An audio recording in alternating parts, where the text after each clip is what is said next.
가상칠언, 십자가 위에 7말씀 이렇게 우리가 같이 나누었는데 벌써 오늘이 7주째 7번째 말씀입니다. 자, 7이라는 것은 성경에서 이 완전을 의미하는, 완성을 의미하는 말씀이죠. 그러니까 일주일이 7일이잖아요. 네, 7은 이렇게 완성을 의미하는 말씀이었어요. 예수님의 말씀이 6도 아니고 8도 아니고 7이다. 딱 맞는 숫자인 것 같아요. 그런데 또 어떻게 생각하면 이 귀한 말씀이 7개밖에 없다.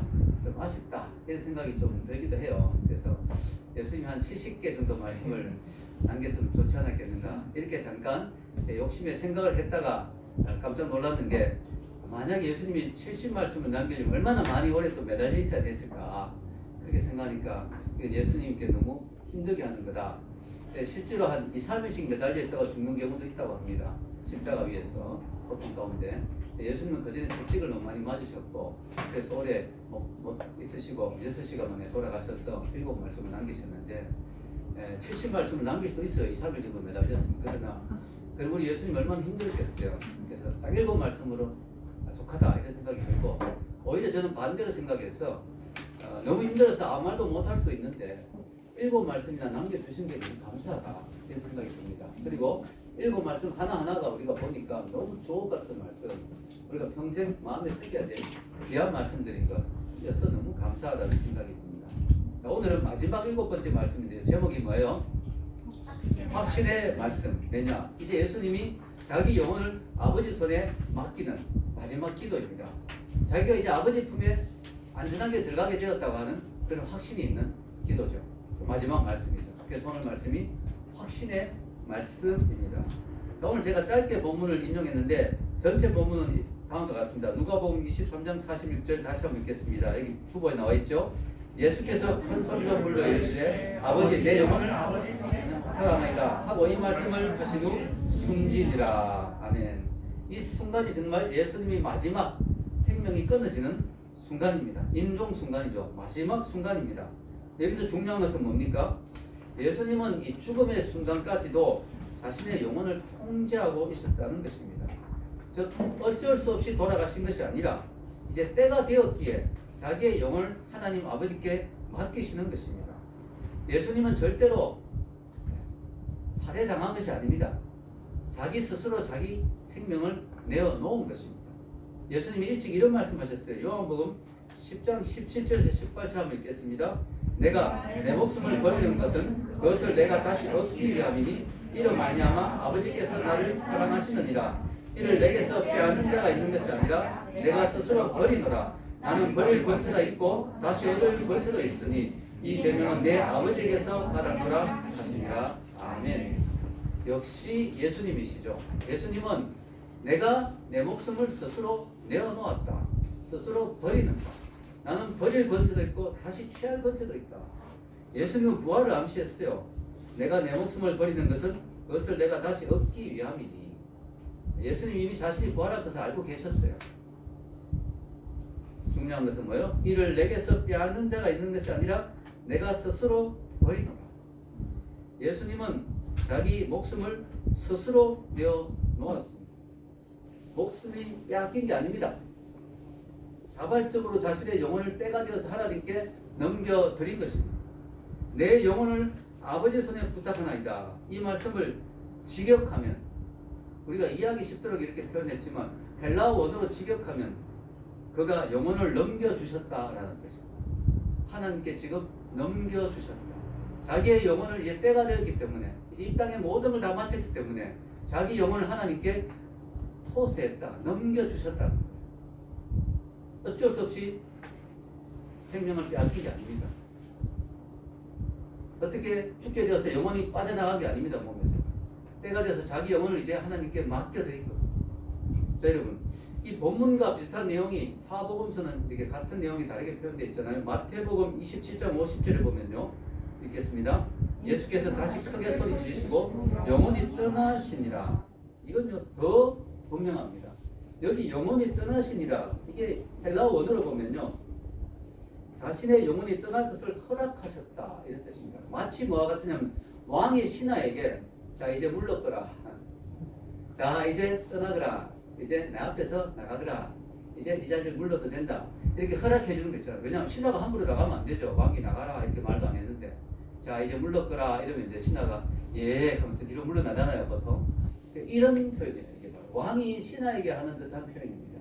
자기 영혼을 이제 물러거라, 이제 떠나거라, 이제 때가 됐다 가거라, 이제 하나님께 가자, 이런 뜻이 되는 거예요. 그래서 예수님은 뭐요? 마지막 죽는 순간에도 자기의 상황을 완전히 통제하고 계셨습니다. 버릴 건서도 있고 취할 건서도 있는 분이세요. 예수님은 하나님이십니다. 모든 것을 통제하십니다. 다른 말로 하면 예수님은 죽는 순간에도 왕이었습니다. 그러니까 마태복음은 왕으로서의 예수님을 묘사하잖아요. 그래서 더더욱 이 표현이 어울리는 거예요. 신하에게 마치 때가 되었다 이제 물러가거라 하듯이, 때가 되었다 이제 내 영혼아 떠나거라, 아버지께 가자, 이렇게 되는 거예요. 예수님은 때가 되었기 때문에 자신의 영혼을 내어놓은 것입니다. 그럼 무슨 때가 되었느냐? 그냥 때가 되었다 하면 뭐 그냥 죽을 때가 되었겠지, 이렇게 쉽게 생각이 쉬운데 아니에요. 엄청나게 깊은 의미가 있습니다. 뭐냐면은 이스라엘 사람들에게는 6월절이라는 게 있습니다. 6월절. 이건 1년에 한 번이에요. 6월절이 여러 번 있는 게 아닙니다. 자기 생일이 1년에 한 번이듯이 6월절이 1년에 한 번인데, 그 6월절 날 여러분 아시다시피 구약에 이스라엘 백성이 출애굽할 때 바로가 안 내놓으니까, 이스라엘 백성을 안 놓아주니까 마지막 10번째 재앙이 아들이 죽는 재앙이잖아요. 장자가 죽는 재앙인데, 그때 안 죽기 위해서 이스라엘 백성은 양을 잡아서 문에 발랐죠. 피를. 그게 6월절 양이거든요. 그 피 때문에 하나님의 심판이 그 집에 임하지 않았죠. 예수님이 6월절 양으로 이 땅에 오셨어요. 예수님 오셨을 때 세례요한이 예수님을 보시고 보라 세상 죄를 지고 가는 하나님의 어린 양이로다 그래요. 예수님은 우리 인간의 죄를 짊어질 6월절 양으로 오셨어요. 그런데 너무 놀랍게도 예수님이 죽는 그날이 6월절 날이었어요. 소름이죠. 그리고 6월절 양이 언제 죽었냐면 오후 3시부터 6시 사이에 죽었는데, 예수님이 죽었는 시간이 오후 3시입니다. 그러니까 때가 되었다는 게 그냥 때가 된 게 아니에요. 이제 드디어 내가 6월절 양으로 죽을 시간이 왔구나. 그래서 예수님이 내 영혼을 아버지 손에 맡기십니다. 이게 정말 놀라운 겁니다, 여러분. 우연히 그래 됐다고 하기에는 너무 신기하잖아요. 1년에 딱 한 번 그날 그 시간에 어떻게 죽을 수가 있어요. 죽으면 자기 마음대로 통제하는 게 아니잖아요. 예수님이 바로 6월절 양이 죽는 그날, 6월절 양이 잡히는, 피 흘리는 바로 그 시간에 예수님이 자기 생명을 아버지 품에 내어놓았습니다. 할렐루야. 놀라운 것이죠. 여러분, 워런 월스비 목사님의 이 가상치는 주석을 보면 이런 말이 나옵니다. 구약의 재물치고 자발적으로 죽은 재물이 하나도 없었다. 가만 생각하면 그렇죠. 양도 뭐 영문 없이 끌려가가지고 이게 뭐지 어디 가나 싶어서 주인 따라가는데 도살 당하는 거죠. 주인의 죄 때문에 주인이 오늘 머리에 탁 얹고 내 죄를 너에게 옮기노라. 양은 정말 억울하죠. 예. 그래도 어쨌든 주인 때문에 죽는 거예요. 소도 그렇게 죽고 염소도 그렇게 죽는 거예요. 구약의 재물 중에 단 한 마리도 자발적으로 죽은 재물은 없었어요. 예수님이 유일하게 자원해서 자발적으로 우리 죄를 위해서 기꺼이 자기 생명을 내어놓고 우리를 위해서 죽어주신 것입니다. 아멘. 죽어주신 거예요. 예수님은 완전한 제물로서 안 죽어도 되는 분이지만 자신을 다 내려놓고 오셔가지고 우리를 위해서 자발적으로 6월절 양으로 죽어주셨습니다. 유일하게. 성경의 모든 제물 중에 유일하게 자발적으로 죽은 제물입니다. 예수님의 마지막 기도, 내 영혼을 아버지 손에 맡긴다는 그 마지막 기도는 예수님의 죽음이 뭐예요? 실제였다는 걸 알려주죠. 예수님이 분명히 마지막 죽음의 선언을 하고 돌아가셨잖아요. 실제였다는 것이죠. 많은 사람들이 지금도 예수님의 죽음을 자꾸 의심하려고 하죠. 왜? 예수님이 진짜 죽었다고 하면 부활을 믿어야 되니까. 아니, 그냥 죽은 게 아니고 기절했는데 그냥 차가운 돌무덤에 눕혀놓으니까 정신이 들어와가지고 그래서 그냥 나오셨다. 뭐 이런 식으로 자꾸 예수님이 진짜 죽은 게 아니라는 걸 자꾸 이야기하려고 하는데, 여기 보면 예수님이 자발적으로 자기 영혼을 완전히 하나님께 맡겼습니다. 그리고 예수님이 진짜 죽은 건 어떻게 할 수 있느냐?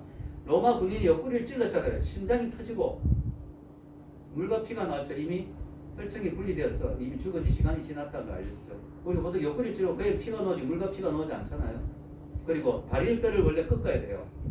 왜냐하면 이게 6월절이고 빨리 이제 이게 끝내야 되기 때문에 빨리 안 죽는 죄수들은 다리뼈를 꺾습니다. 그러면 어떻게 되냐면 이게 십자가 못 박히면 피를 많이 흘려 죽는 것도 있지만 제일 큰 이유는 숨이 막혀 죽거든요. 매달려가지고 막 몸이 자꾸 밑으로 처지는데 이게 폐가 눌리면서 이제 숨을 못 쉬어가지고 죽는데 다리에 힘이 있으면 또 막 어떻게 사람이 본능적으로 숨을 쉬려고 또 힘을 주잖아요. 다리뼈를 꺾어버리면 다리에 힘이 없으니까 숨을 못 쉬니까 죽는 거 빨리 죽어버려요. 예수님도 빨리 이제 이거 끝내버리려고 가서 보니까 이미 죽었다는 거예요. 다리뼈를 예수님의 다리뼈를 안 꺾었습니다. 그래서 다른 제수들의 뼈는 꺾었을 거예요. 예수님은 안 꺾었고 대신에 그래도 확인하려고 참으로 옆구리를 찔러본 거죠. 아리마대 요셉이 빌라도에 가서 예수님의 시체를 자기가 좀 모시고 가고 싶다 했대. 빌라도가 깜짝 놀랐다 그러죠. 벌써 돌아가셨냐고. 예, 돌아가신 것이 확인이 됐습니다. 여러분 로마 군인은 사람을 죽이는데 전문가예요. 만약에 그들이 적당히 죽지도 않은 시체를 내주었다면 나중에 자기가 죽어요. 제대로 죽지 않은 시체를 어설프게 처리해서 그 시체가 살아났다? 그 죄수가 살아났다 그러면 자기가 대신 죽어야 된다는 거예요. 예수님의 죽음은 분명한 죽음이었고 분명한 부활이었다는 우리가 알 수가 있어요. 할렐루야. 자 여러분, 예수님의 죽음, 이 마지막 죽음의 순간에 하신 말씀, 내 영혼을 아버지 손에 부탁하나이다. 이 마지막 말씀조차 구약에서 인용했다는 사실 여러분 아셨습니까? 네. 자 여러분, 구약 10편 31편 5절입니다. 읽겠습니다. 내가 나의 영을 주의 손에 부탁하나이다. 진리의 하나님 여호와여 나를 성량하셨나이다. 아멘. 네. 어제 저녁에 혜빈이하고 이야기를 나누는데 혜빈이가 내일 설교 본문 뭐야? 그래 제가 예수님의 마지막 영혼을 맡기는 혜빈이가 혹시 그것도 구약에서 인용하신 거 아닐까? 아 그거 비밀인데 그렇게 혜빈이가 아마 씹혀질 것 같은데 그래서 제가 깜짝 놀랐습니다. 예.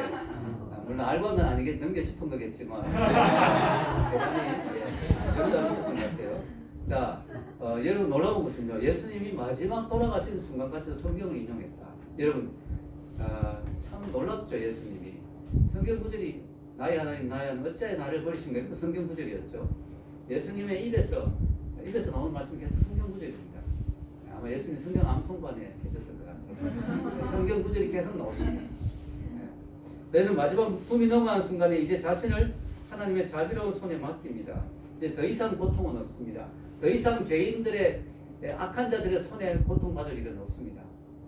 워런 워스비 목사님은 다음과 같이 말했습니다. 자, 여기 보면 적어놓았는데요. 많은 시간 동안 주님께서는 죄인들의 손 안에 계셨습니다. 또 제자들에게 나는 죄인들의 손에 넘겨지리라고 하셨습니다. 죄인들의 손은 주님을 붙잡아 묶었습니다. 죄인들의 손은 주님을 때리고 옷 벗기고 머리 위에 가시관을 씌우며 십자가에 못 박았습니다. 죄인들의 손이 말이죠. 그러나 주님의 일이 거의 성취되어 갈 무렵 그 즈음에 예수 그리스도께서는 더 이상 죄인의 손에 머물지 아니하시고 하나님 아버지의 손에 맡겨졌습니다. 주께서는 아버지의 품 안에 거하셨기 때문에 담대히 죽으실 수 있었습니다. 네, 그때까지는 하나님이 허락하셨어요. 예수님이 죄인들의 손에 붙잡혀서 고통당하도록 하나님이 허락하셨어요. 그래서 예수님이 죄인들의 손 안에 있었어요. 얼마나 괴로웠습니까? 얼마나 수모를 당했습니까? 얼마나 고통을 당했습니까? 그러나 이제 더 이상 죄인들의 손에 있을 필요가 없어요. 이제 예수님은 아버지 손에 맡겨졌습니다. 가장 이 세상에서 가장 안전한 장소, 가장 완벽한 곳, 가장 행복한 곳, 아버지 손에 이제 넘겨졌습니다. 이제는 더 이상 예수님이 고통받을 일이 없습니다. 영원히요. 예수님은 하나님과 친밀했죠. 하나님을 늘 뭐라고 불렀습니까? 아버지라고 불렀어요. 아버지. 저도 우리 아이들에게 아버지라는 소리 듣는 게 소원이에요. 그런데 애들이 이상하게 어디서 별명을 만들어 뿌지거든요. 도대체 왜 뿌지라고 그러는지. 저는 아버지 소리를 너무 듣고 싶더라고요. 자, 우리가 산상수훈을 분석해 보니까요. 산상수훈. 예수님이 하나님을 아버지라고 17번 말씀하셨고요. 요한복음 14장에서 16장을 분석해 보니까 제자들에게 말씀하실 동안 아버지란 단어를 무려 45번이나 사용했어요. 그리고 여러분 잘 아시는 17장, 요한복음 17장에 떠나는 마지막 대제사장의 기도에도 하나님을 아버지라고 부르면서 6번이나 언급하십니다. 오늘 마지막 예수님이 돌아가시기 전에 남긴 마지막 말씀에도 하나님을 아버지라고 불렀습니다. 여러분 예수님은 실제로 늘 하나님을 아버지라고 불렀고요. 예수님 십자가에 못 박혔을 때도 하나님을 아버지라 불렀죠. 언제요? 바로 첫 말씀. 가상칠언의 첫 말씀 기억나십니까?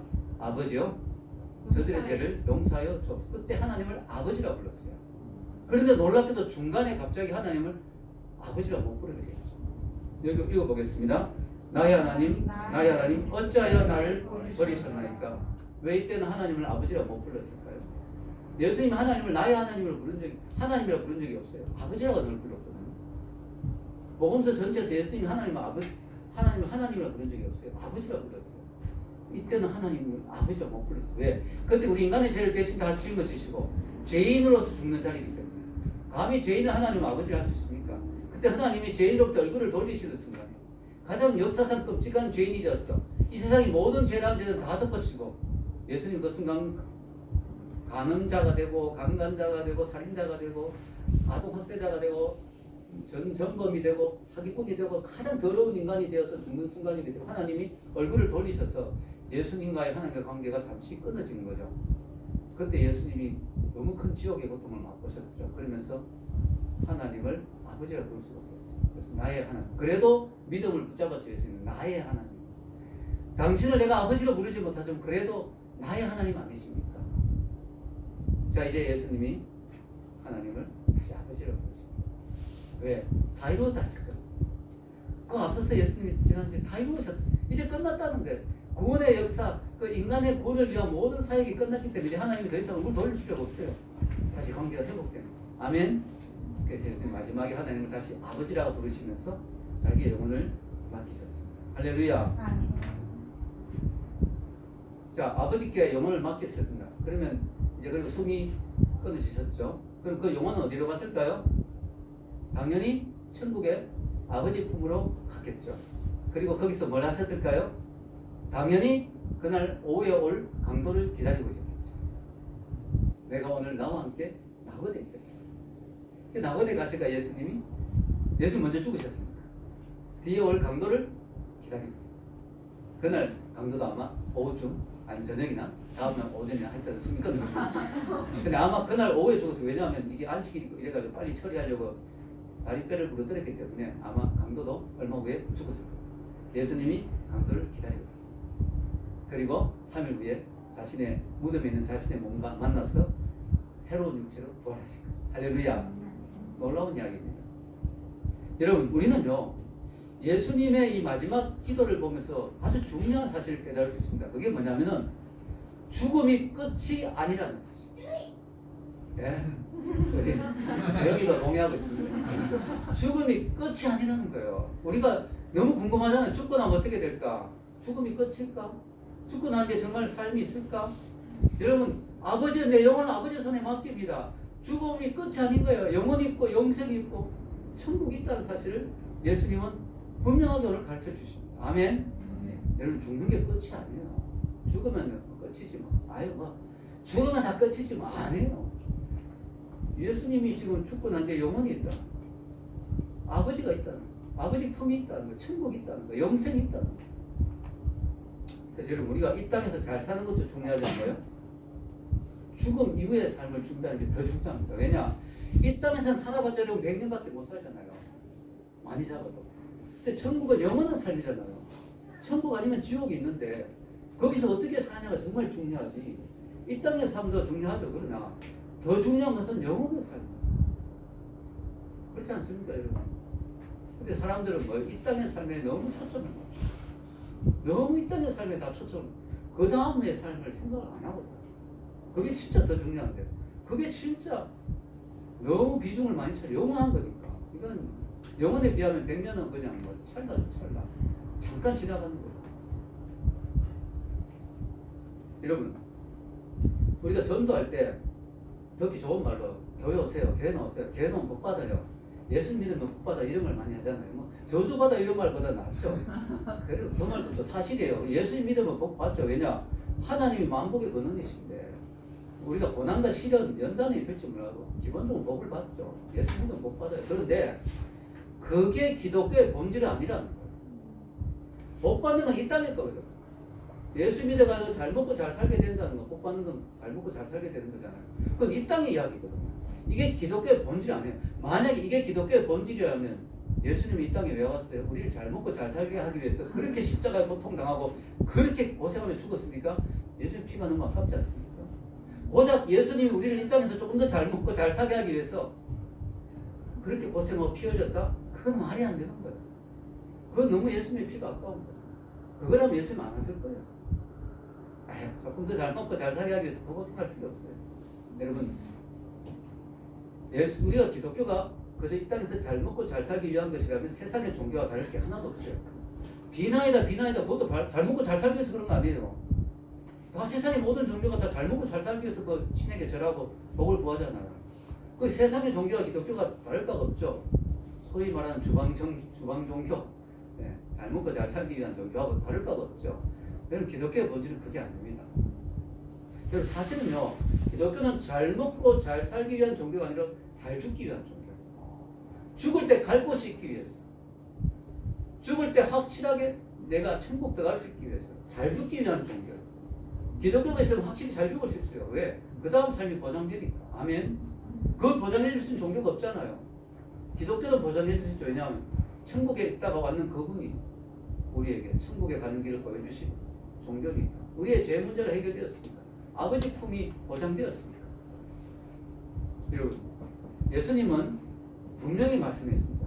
내가 이 땅에 온 목적이 뭐냐? 우리 회사에 좋은 회사들은 뭐가 있어요? 미션 스테이트먼트, 사명 선언서라고 있죠. 요한복음 10장 10절이 예수님의 사명 선언서입니다. 미션 스테이트먼트. 읽어보겠습니다. 도둑이 오는 것은 도둑질하고 죽이고 멸망시키는 것뿐이요 내가 온 것은 양으로 생명을 얻게 하고 더 풍성히 얻게 하는 것이라. 아멘. 내가 온 것은 양으로 생명을 얻게 하고 더 풍성히 얻게 하려는 것이라.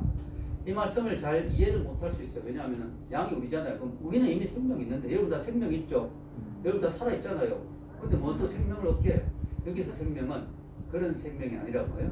영원한 생명, 영생이죠. 영생. 이 우리의 생명은 사실 생명이 아니에요. 왜냐? 우리는 지금 하나님과 관계가 끊어졌잖아요. 여러분, 꽃을 꺾어놓으면 예쁘잖아요. 근데 일주일만 가면 다 시들고 죽잖아요. 사실은 그 꽃은 살아있는 꽃이 아니고 죽은 꽃이에요. 왜? 일주일 지나면 죽을 거니까. 지금 싱싱하지만 시간이 좀 지나면 다 어차피 죽을 거니까. 우리는 사실 여러분 젊음을 자랑하고 있고 우리 다 싱싱하잖아. 근데 100년의 관점에 보면 여러분 다 죽은 몸이에요. 우리 다 죽은 존재. 왜냐? 영생이 없으면 다 죽은 존재. 그 꽃이 일주일 후에 시드는 거나 우리가 100년 후에 시들어 죽는 건 똑같은 거야. 근데 예수님이 생명을 준다는 건 뭐냐? 시들지 않는 생명. 아멘? 영원한 생명. 아멘? 영생을 주시겠다는 거예요. 그리고 더 풍성히 얻게. 그건 뭐냐면은 영생 얻을 뿐만 아니라 이 땅에서 영생을 누리면서 의미 있고 만족하는 삶, 가치 있는 삶을 살게 해주시겠다는 거죠. 할렐루야. 그래서 예수님의 목적은요, 여기 어디 잘 먹고 잘 사는 게 있습니까? 네. 잘 먹고 잘 살게 하기 위해서 오신 게 아닙니다. 영생을 주기 위해서. 근데 여러분, 영생은 쉽게 줄 수가 없어요. 여러분, 목숨은 목숨과 바꿔요. 이 영생은요, 그렇게 쉽게 줄 수 있는 게 아니에요. 우리는 공짜로 받으니까 이게 아주 쉽게 생각하는데, 예수 믿으면 구원받습니다. 여러분, 공짜입니다. 프리입니다. 값없이 주는 선물이니까 우리가 값없다고 생각해요. 값없지만 그게 가치 없는 게 아니에요. 값없을 뿐이지, 프리일 뿐이지, 프라이스리스, 엄청난 가치를 가지고 있습니다. 왜냐? 생명은 생명하고 바꿔요. 예수님 이런 말씀하셨죠? 사람이 친구를 위하여 자기 목숨을 버리면 이보다 더 큰 사랑이 없나니. 예. 예수님은 친구된 우리를 위해서 자기 목숨을 내놓았어요. 그래서 우리에게 영원한 생명을 주었어요. 자기 생명을 우리 생명을 산 거예요. 아멘. 여러분, 그것을 우리가 이 예수님의 사랑을 알아야 돼요. 저는 이 말씀이 너무 좋아요. 사람이 자기 친구를 위하여 생명을 바치면, 목숨을 바치면 이보다 더 큰 사랑이 없나요? 성경은 천국의 소망도 이야기하지만 지옥의 두려움도 이야기합니다. 예수님은 천국을 많이 이야기하셨지만 지옥도 많이 이야기하셨어요. 우리 모두 언젠간 죽어야 되는데 죽고 나서 그만이지 하면 얼마나 좋겠어요. 그러나 그게 아니라는 거죠. 천국에 못 가면 어디 가죠? 지옥에 가요. 예수님 안에서 이 영생의 문제를 해결하지 못하고 죽으면 어떻게 돼요? 우리 죄를 그대로 가지고 죽으면 무서운 결과를 가져옵니다. 히브리서 10장 31절에 경고하고 있잖아요. 읽겠습니다. 살아계신 하나님의 손에 빠져들어가는 것이 무서울진저. 네. 살아계신 하나님의 손은 진노의 손이에요. 하나님 심판관이잖아요. 그 하나님 손에 그대로 빠져들어간다. 이걸 가지고 영감을 얻는지 조나단 에드워즈라는 분은 이 하나님의 손에 진노의 손에 붙잡힌 죄인 이런 유명한 설교를 했잖아요. 그 설교 유명합니다. 인터넷에서 여러분 한번 알아보세요. 대단한 설교입니다. 근데 여러분 우리가 그냥 살아있는 채로 그냥 우리가 이 죽음의 문제, 죄 문제를 해결하지 못한 채로 죽어가지고 하나님의 그 진노의 손에 빠져들어간다? 아 이거는 정말 재앙이죠. 너무 끔찍한 거죠. 여러분 어윈 루처 목사님은 다음과 같이 말했습니다. 오늘 내게 자비를 받으라고 내미는 그분의 손이 회개하지 않는 자들에 대해서는 고독과 절망 그리고 영원한 고통의 구덩이로 내던지는 손이 될 것이다. 지금은 기회가 있어요. 지금은 여러분 죽기 전에는 언제나 기회가 있습니다. 왜?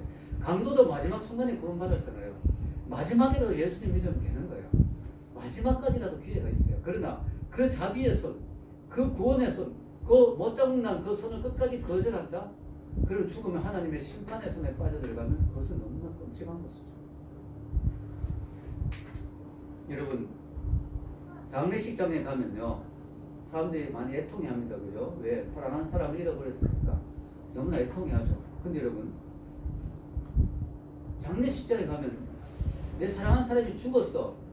너무너무 애통해하는데 그 사람의 영혼에 대해서 애통해하는 사람이 없어요.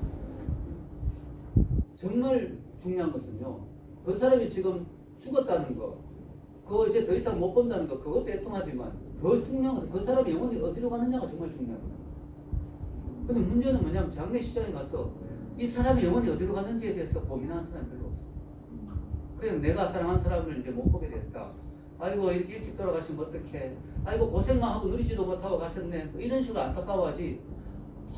저분이 지옥 가셨네 해서 안타까운 경우는 별로 없다. 너무 안타까워. 여러분 그렇습니다.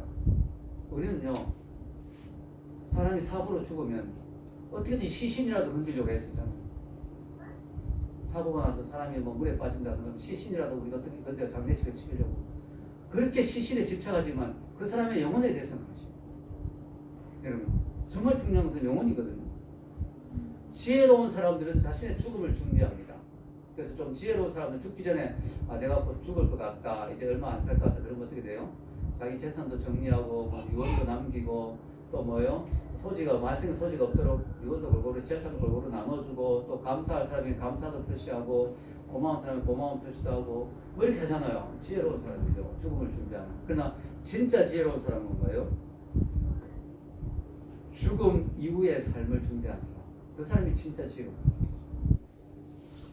너무나 많은 사람들이 죽음 이쪽 편을 준비하는데 죽음 저쪽 편을 준비하지 않는다는 거예요.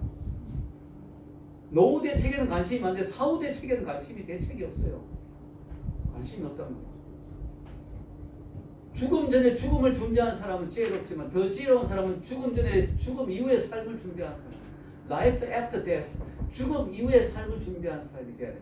그게 진짜 지혜로운 사람. 여러분 예수님은 돌아가시면서 아버지 내 영혼을 아버지께 부탁합니다 라고 돌아가셨는데 하나님은요 그 기도에 넘치게 응답하셔서 영혼만 맡아주신 게 아니라 몸까지 부활시켜 주셨어요. 할렐루야. 여러분 예수님 하나님은요 우리 영혼만 관심 있지 않아요. 기독교는 이원론적인 종교가 아니거든요. 영혼은 귀하고 육체는 천하다. 아닙니다. 영혼도 귀하고 몸도 귀해요. 우리 몸으로 주님께 영광 돌릴 수 있거든요. 그래서 우리가 기도해야 될 건 뭐냐 영혼만 구원하십시오 뭐 끝나는 게 아니라 주님 오신 그날까지 데살로니가전서 5장 23절 읽겠습니다.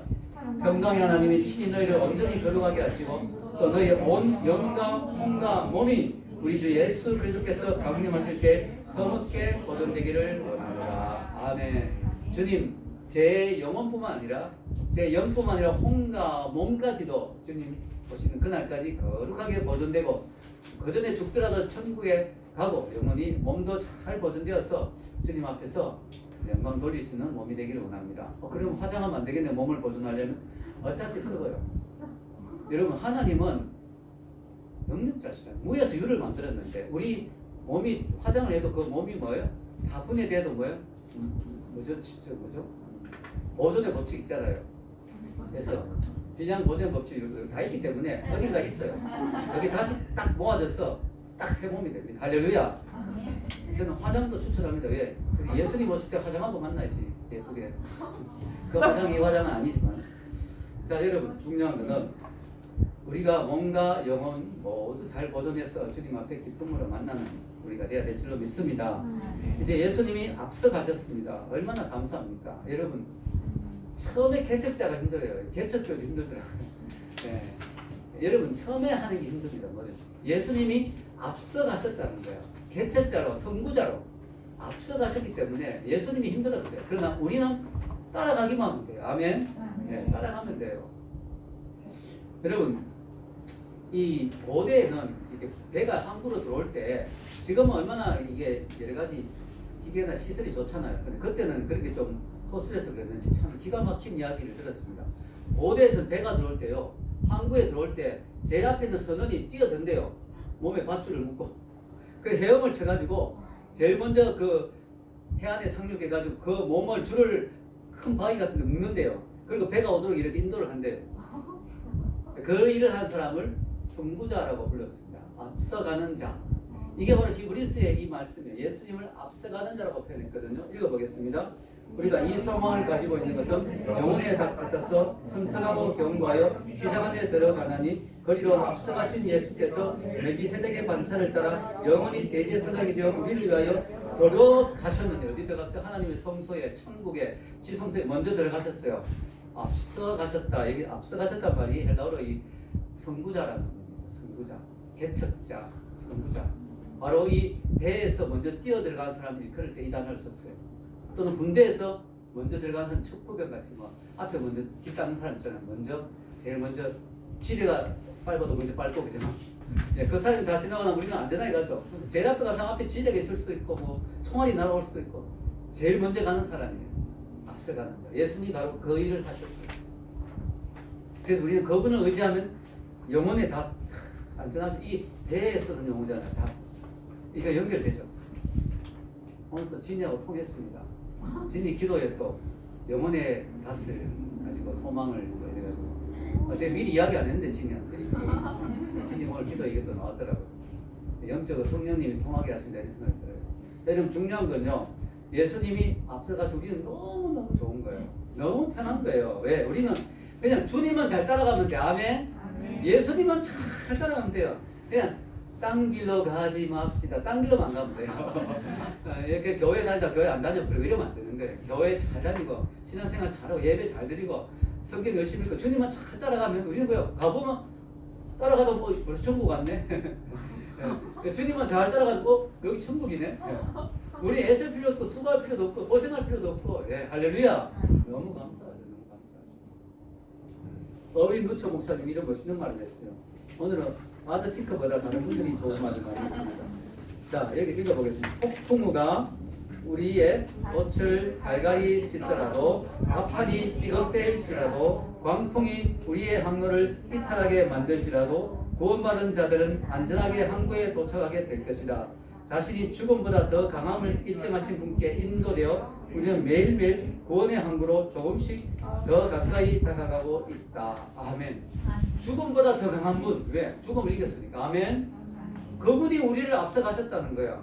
우리 인생의 항해가 삐그덕거릴지라도, 가판이 좀 삐그덕거릴지라도, 폭우가 칠지라도 우리는 안전하게 결국은 갈 거다. 그분을 따라가면. 아멘. 예. 그분보다 강한 분이 어디 있습니까? 죽음을 이기고 부활했는데 죽음의 문제가 해결돼 버렸어요. 여러분 진짜 그래요. 여러분 아무리 사랑해도요, 아무리 사랑해도 여보 나 당신하고 영원히 함께 하고 싶고 당신 죽으면 나도 죽을 때 아무리 사랑해도 뭐예요? 죽는 순간에 그 사람의 영혼을 내가 붙잡아 줄 수 없어요. 어떡하겠어요? 영의 세계인데 내가 아무리 그 사람을 사랑해도 내가 그 사람을 붙들고 천국으로 데려가 줄 수 없잖아. 근데 내가 죽는 순간 누가 오세요? 예수님이 오십니다. 그 손을 탁 잡아주시는 거예요. 내 손을 탁 잡아주시는 죽는 순간 내 영혼이 빠져나올 때 가자 탁 잡 천사와 함께 그거 하실 수 있는 분 예수님. 요단강 건너자. 요단강이 아무리 깊어도 아무리 물살이 거세도 내 손을 잡으면 안 빠진다. 예수님 베드로 물 위를 걸어오라고 그랬잖아요. 요단강 물 걸어도 우리는 건너갈 수 있는데 아멘. 그거 하시는 분 예수님밖에 없어요. 예수님밖에 없어요. 여러분, 예수님은 우리에게 편안한 죽음을 약속하지는 않았습니다. 어떤 사람은 편안하게 죽을 거예요. 어떤 사람은 힘들게 죽을 수도 있어요. 어떤 사람은 사고로 죽을 수도 있어요. 예수님은 편안한 죽음을 약속하지는 않았어요. 그러나 안전한 도착을 약속했어요. 너희들이 어떤 식으로 죽을지는 난 장담 못한다. 그러나 도착은 보장해준다. 천국 들어오면, 왜? 예수님 자신도 편안한 죽음을 죽지 않았거든요. 십자가에서 고통스럽게 죽었잖아요. 예수님 제자들 중에 어떤 제자는 뭐 활에 맞아 죽고 어떤 사람은 뭐 목이 날아가 죽고 뭐 편안한 죽음을 죽은 제자들 별로 없어요. 예수님은 편안한 죽음을 약속하지는 않았어요. 그러나 확실하게 보장할게. 천국 들어오는 거는 안전한 도착은 약속했어요. 아멘. 그래서 여러분, 예수님 믿지만 사고가 있을 수 있어요. 에이, 저 사람 예수님 믿는다는데 사고 나서 죽어보니까 저렇게 끔찍하게 죽어보니까 천국 못 갔겠다. 함부로 그렇게 말하면 안 돼요. 그건 몰라요. 여러분, 중요한 건 어떤 방식으로 죽든지 그 영혼이 예수님 안에 있으면 뭐예요? 안전하게 들어간다는 거예요. 아멘. 왜? 예수님을 붙들어 주신 그 하나님의 손에서 빼앗을 수 있는 자가 아무도 없다. 이렇게 했습니다. 요한복음 10장 29절. 그들을 주신 내 아버지는 만물보다 크시면 아무도 아버지 손에서 빼앗을 수 없느니라. 아버지 손은 우주보다 크세요. 그 손 아기의 힘이 얼마나 큽니까? 왜? 하나님이시니까. 전능하시니까. 그 누가 예수님 하나님의 손을 비틀어가 그 손에 있는 영혼을, 구원받은 그 영혼을 빼앗아낼 수 있겠어요? 마귀도 할 수 없는 짓이죠. 하나님의 손은 우주보다 크신데 한 번 해병은 영원한 해병이 아니고 한 번 구원은 영원한 구원이 될 수 있는 이유가 이렇게 있어요. 아멘. 예, 한 번 구원 딱 받으면 아버지 손에 딱 들어가는 거예요. 만유보다 크신 분이 우리를 붙들고 계신데, 아멘. 마귀가 어떻게 뺏어갑니까? 마귀가.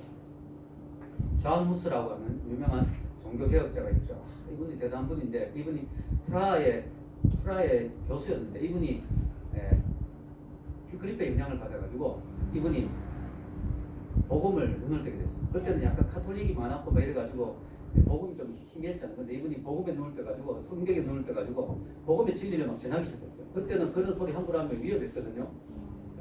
그때 이 기존 교단에 막 반한다 이래가지고 막 그때 카톨릭의 세력이 막 셌기 때문에. 근데 이제 열심히 이제 전하다 보니까 이제 잡혀가 종교 재판을 당하게 됩니다.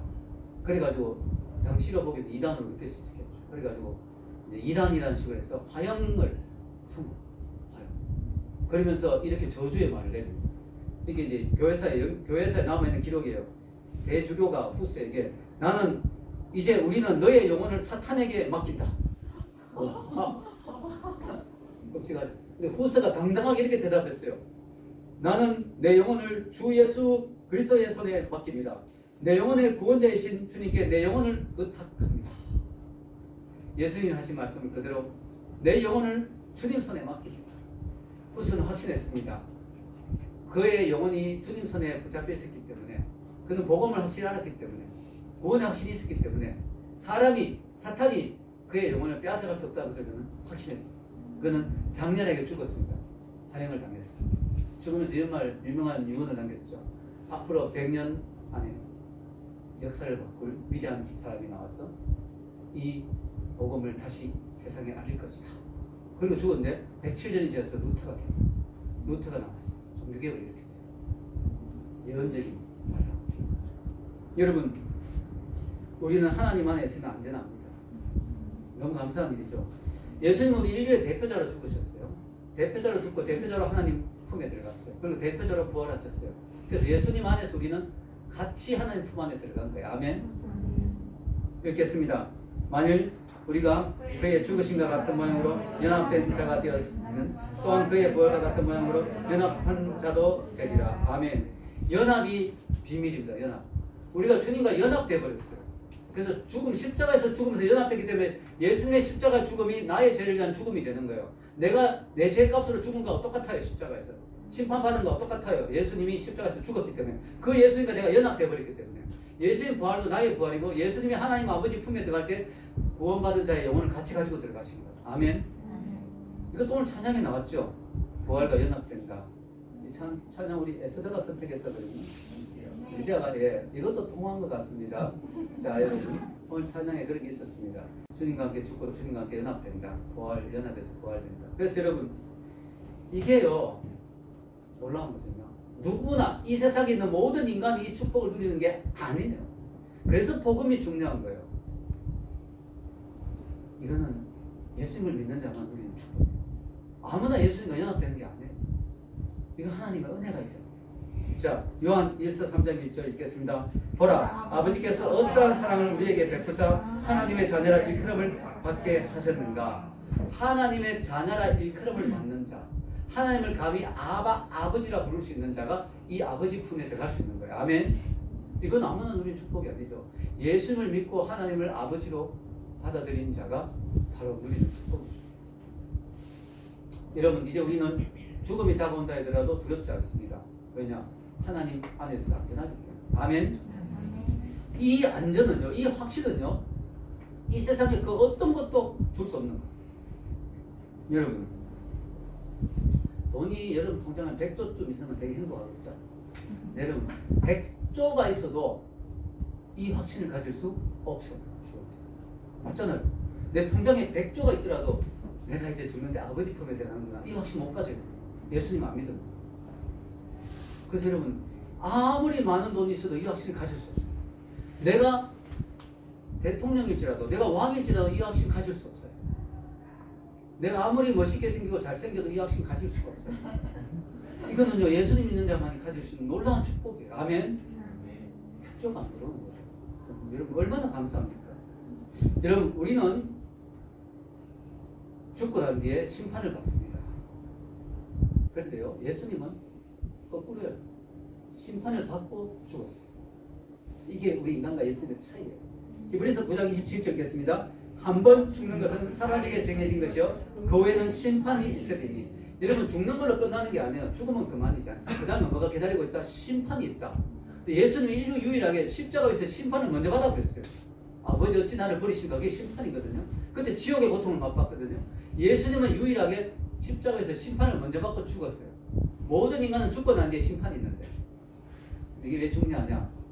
예수님이 십자가 위에서 심판을 먼저 받아 버렸기 때문에 예수님을 믿으면 우리는 심판을 이미 받은 거와 똑같은 거예요. 그럼 죽고 난 뒤에 뭐 한 번 죽는 것은 사람에게 정해진 것이 그 후에는 심판이 있으리니, 여기 우리에게 해당이 안 돼요. 이미 심판 받았거든요. 예수님.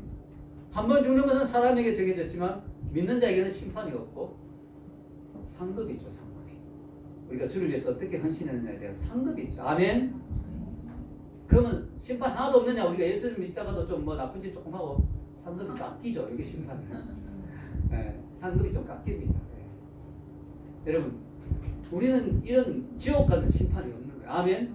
지옥 가는 심판이 없어요. 그래서 바울이 당당하게 죽음에게 이야기하잖아요. 야, 이 죽음아.